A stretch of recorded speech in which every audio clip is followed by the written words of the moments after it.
Hey guys, this is Swami from A Coach Called Life, and today I wanted to talk to you about how to hold on to a job when you're depersonalized.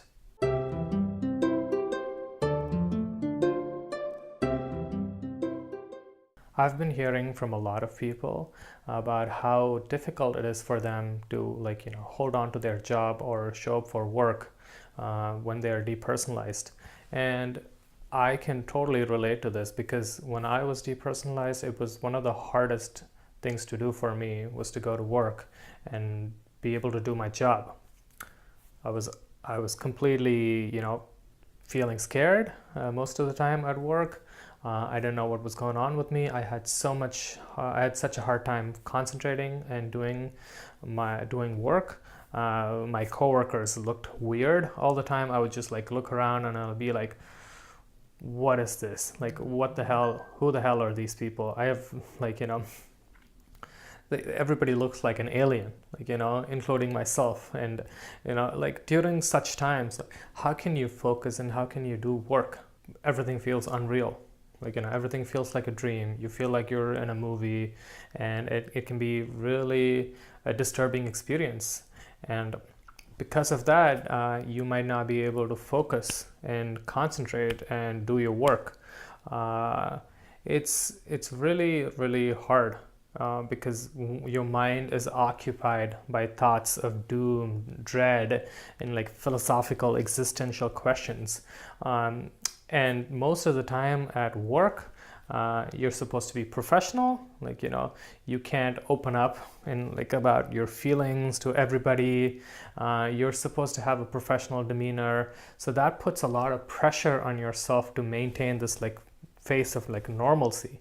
And that can be hard because you're burning up inside, but at the same time you're supposed to look like nothing's happening and act as if everything is fine.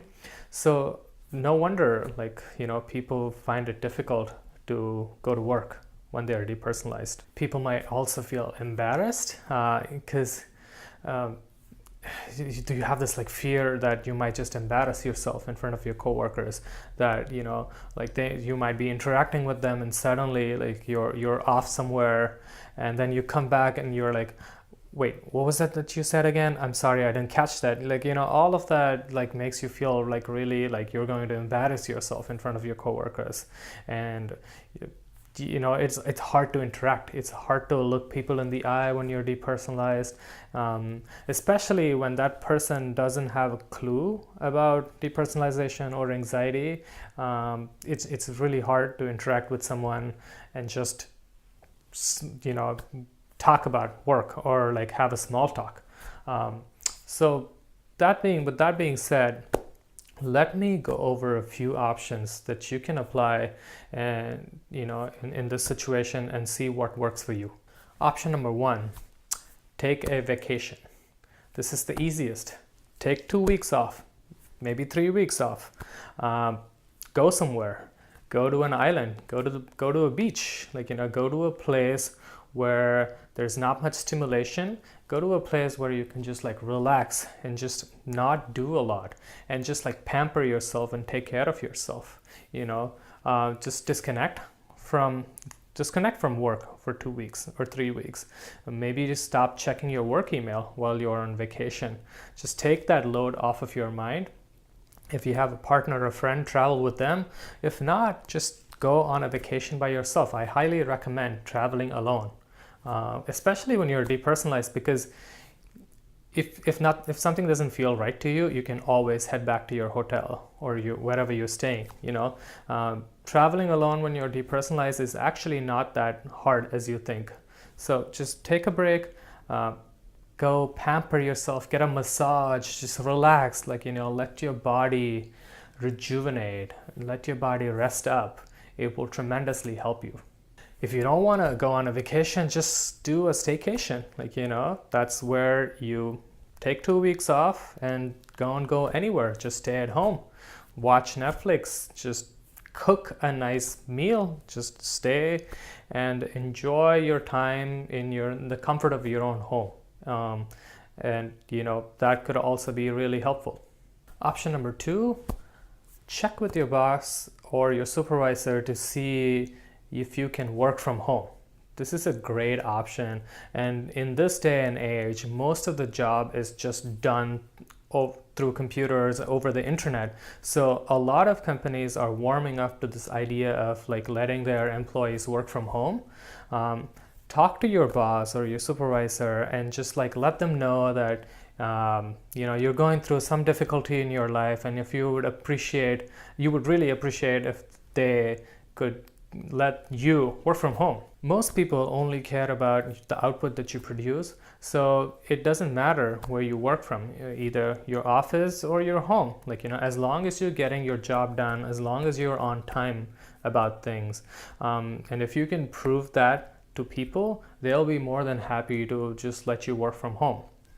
And if you're not able to work from home, maybe if you have skill sets where you might be able to find work on the internet. You could go to sites like Fiverr.com or Upwork.com and be able to find work that you could just do from the comfort of your home, wearing pajamas. This could be proofreading work, this could be graphics editing, this could be web development. There's tons and tons of categories of work that you could just find online that you could do from the comfort of your own home. Option number 3 is working part-time. I get it. Not a lot of people can work from home. Some people have to be in the company premises. So for people like those, why don't you ask and negotiate a part-time job instead of working full-time? Even if you have to work 3 days a week, you get 2 extra days, which means you get 4 days you get a 4-day weekend, and that could really change things around. It's easier to somehow convince yourself to go and show up for work for just 3 days a week, or maybe even 4 days a week, because you know that you have some big weekend coming up. So try that. Try negotiating with your boss or your supervisor and see if they're willing to let you work part-time. Option 4 is taking a sabbatical. And for those of you who are not familiar with the term sabbatical, it means that you could just take 3 to 6 months off, and even sometimes a year off. And in most cases, you don't get paid. But in some special cases where if you've been with the company for long enough, let's say 5 to 10 years, they actually will pay for your sabbatical. So check with your company about that. Taking a sabbatical is like putting everything on pause. You don't have to worry about waking up in a certain time. It's just a total long reset, and that's just what's probably what you might need. Just take this reset, take a 3-month sabbatical, 6-month sabbatical, turn your life around, pick up new hobbies, just spend a little time with your family, just rest up and rejuvenate. You don't have to put a lot of pressure on you. Take some time to just cure yourself, to heal yourself during the sabbatical, and then evaluate your options. Maybe you can pick up new skills too, where you might be able to work from home. This is a great time to pick up new things and new hobbies and new skill sets, or not do anything at all. Just rest and relax and heal yourself. Think about a sabbatical. It's one of the best ways to take care of yourself. Option number 5 is claiming some sort of unemployment. Most developed countries offer some kind of unemployment reimbursement, unemployment compensation if people are disabled. Because of the way depersonalization is it's really hard, and it's really hard to be fully functional. So you are in fact disabled to some extent. You're incapacitated to resume your work. So you will be eligible in most cases to claim some sort of unemployment compensation. And don't feel shameful about it, because this is you taking care of yourself. Use this as an opportunity to rest up and to refresh yourself and get yourself back, get your personality back. This might just be temporary. This might just be anywhere between 3 months, maybe 4 months, who knows, maybe even a year. But this is not going to be permanent, so take this time, maybe apply for disability, maybe apply for some kind of unemployment compensation, and don't feel shameful about it.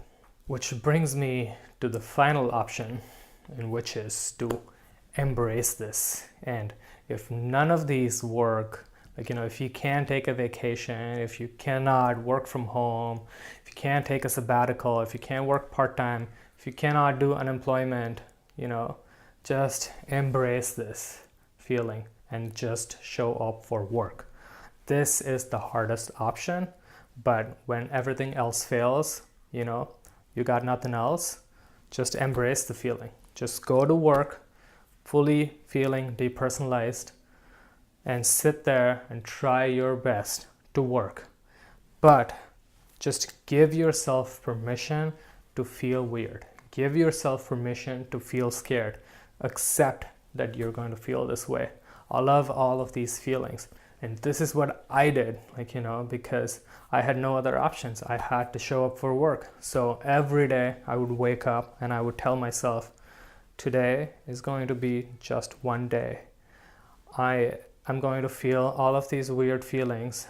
I'm going to feel scared, and my coworkers are going to look weird, and sometimes I wouldn't be able to focus and concentrate, but that's all fine. I'm going to give myself permission to fail. It's okay. But if I just show up, that in itself is a big success for me. If I show up for work, that is good enough for me. I'm just going to show up. I'm going to sit through these meetings.